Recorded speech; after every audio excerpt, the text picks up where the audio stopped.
মানুষ বলছে ছবি তুলতে এসেছিল। খিচমেরি ফটো দেখলেন না? ওদের ডিগি তবলাগুলো উপরে দাঁড়িয়ে আছে, মানস ভূঁইয়া, দেব অধিকারী, আর উনি বলছেন, আর উনার ক্যামেরাম্যান ছবি তুলছে, দেখছেন না জলের মধ্যে থেকে। মানুষও তো আজ বললো খিচমেরি ফটো করতে এসেছিল, ছবি তুলতে এসেছিল, মানুষ বলছে। বলবেই, মানুষের কাছ থেকে 11 সাল থেকে লাগাতার ভোট নিচ্ছে।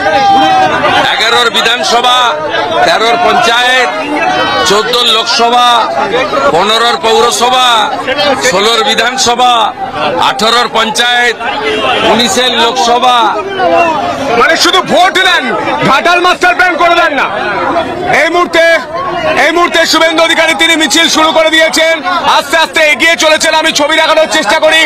রাস্তায় যান নিয়ন্ত্রণ করা হচ্ছে না, ট্রাফিক পুলিশের পুলিশ চলে গেছে, ওর মালিককে পার করাচ্ছে। ওর মালিক ঝাড়গ্রাম থেকে 9 তারিখে পালানোর কথা, আজকে পালাচ্ছে। সব পুলিশ ওখানে চলে গেছে। পুলিশ না, পুলিশ আমার জন্য এরা আছে, গায়ের লোকরা আছে।